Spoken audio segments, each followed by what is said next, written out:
દિવસો ને કાર્યક્રમ ચાલુ હતો અને તરત જ ઘરે જઈને એના પપ્પાને પગે લાગવા ગયો ને એટલે પપ્પાએ કીધું બેટા કેમ? તો કે હું મા બાપને ભૂલશો ને કાર્યક્રમ સાંભળીને આવ્યો છું. તો કે ઘડીક વાર 10 મિનિટ સાઈડ ઉપર બેસ.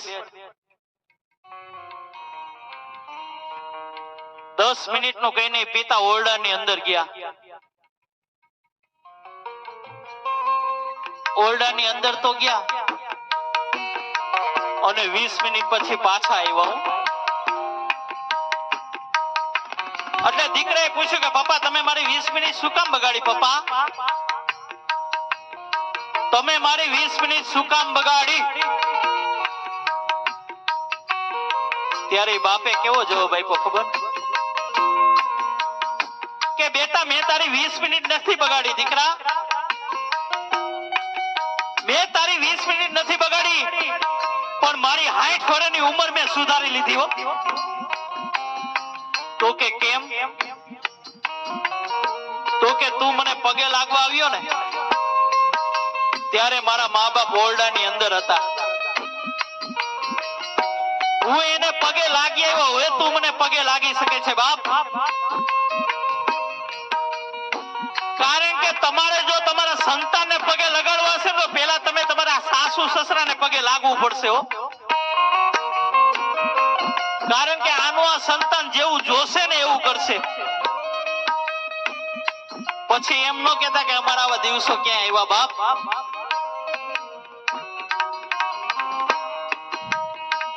તમારા સાસુમાને વૃદ્ધાશ્રમમાં મૂકી આવ્યા છો ને તો તમારે જવાનું છે, લખી લેજો. આજ નહીં તો કાલ. કારણ કે વૃદ્ધાશ્રમ 1 મિનિટમાં બંધ થઈ જાય. વૃદ્ધાશ્રમ ખાલી 1 જ મિનિટમાં માતાઓ બંધ થઈ જાય. કે આ સમાજની અંદર નવો કાયદો આવી જાય ને, મારી વાત સાચી લાગે ને તો મને તાળીઓથી વધાવી લેજો. કે આ સમાજની અંદર નવો કાયદો આવી જાય કે જે ઘરની અંદર મા બાપ દુખી હોય, તમે તો ગામડાના છો, ભેંસ લેવા જાવ તો દૂધ કેટલું આપતી હતી નથી જોતા તમે? આગળ પેલા કેટલું આપતી હતી, એની પેલા કેટલું આપતી હતી. તો જે ઘરની અંદર મા બાપ દુખી હોય, જેના મા બાપ વૃદ્ધાશ્રમ ગયા હોય ને, એની દીકરી લેવી નહીં ને એને દેવી નહીં હો. કારણ કે એની દીકરી તમે લેહો ને એટલે તમારો વારો કદી વૃદ્ધાશ્રમમાં જવાનો આવશે. એ લખવું હોય તો લખી લેજો. અરે ચામડા ગમે એટલા ધોરા હોય પણ એનો જાતિ સ્વભાવ કોઈ દી ન જાય બાપ.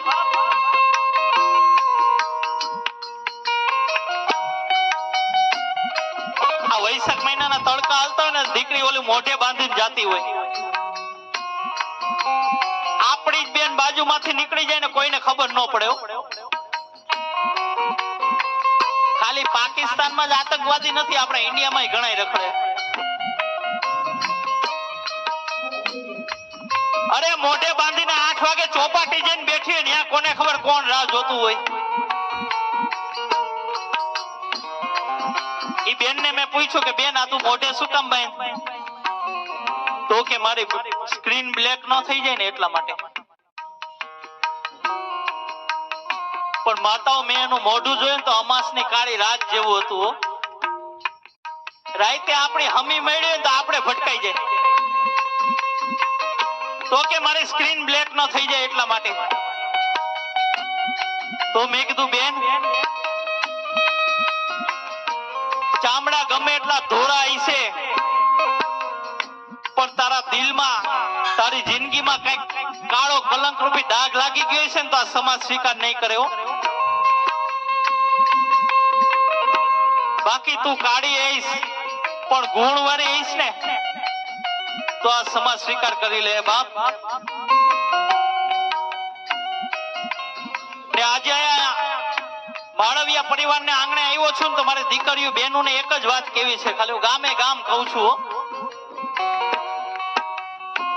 કે યુવાન બહેનોને નમ્ર વિનંતી કે હારી હારી ગાડીઓ જોઈને, હારા હારા મોબાઈલ જોઈને, હારા હારા કપડા જોઈને બેનો મોહી ન જાતી હો. કારણ કે એને દેખાડવાના પણ કંઈક જુદા હોય ને ચાવવાના પણ કંઈક જુદા હોય બાપ.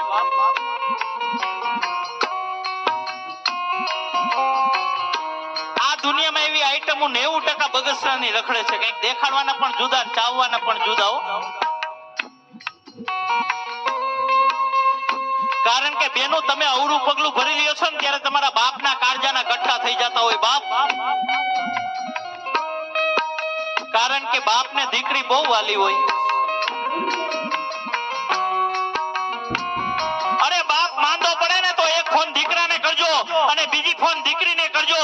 દીકરો બાજુમાં રહેતો હશે ને તોય મોડો આવશે. દીકરી ગમે ત્યાં દૂર રહેતી હશે ને તરત જ બાપ પાસે આવીને બેસી જશે, માથે હાથ ફેરવશે અને બાપનું 50% દુઃખ તો એમને હાજુ કરી દે. એનું નામ દીકરી. અરે દીકરીના વિદાયના ટાણા થઈ ગયા ને ત્યારે બાપ આમ ઊંચું ઉપાડીને ન જોઈએ કેવું. કારણ કે એની દીકરીની વિદાય ન કરતો હોય, એ પોતાના કાળજા કેરા કટકાની વિદાય કરતો હોય બાપ. અને બેનો જો તમે તમારે મા બાપની નો થયું ને, મારી વાત સાચી લાગે ને તો તાલીઓથી વધાવી લેજો કે તમે જો તમારી મા બાપની નો થયું તો સામે વાળાની કોઈ દી નહીં થાય. લખવું હોય તો લખી લેજો. તમે તમારા મા બાપની નો થી ને એની આતડી દુભાવી ને કોઈ દી સુખી નહીં થાવ. એક દીકરી આમ સમાજની અંદર નીચું જોઈને જતી હતી એટલે એક સંતે પૂછ્યું કે બેટા હું તને ગમે ત્યારે જોઉં ને ત્યારે તું નીચું જોઈને જતી હોય એનું કારણ શું? હું તને ગમે ત્યારે જોઉં ત્યારે તું બજારમાં જતી હોય ને તો નીચું જોઈને જ જતી હોય, એનું કારણ શું? ત્યારે દીકરીએ કેવો જવાબ આપ્યો ખબર? વડીલો માતાઓ, મારી વાત ગમે ને તો વધાવી લેજો. ઈ દીકરીએ એમ કીધું કે મારો બાપ અને મારો ભાઈ આ સમાજની અંદર ઊંચું ઉપાડીને જોઈને ચાલી શકે ને એટલા માટે હું નીચું જોઈને આ બજારની અંદર જાઉં છું બાપ. મારો બાપ અને મારો ભાઈ આ સમાજને હોકારા દે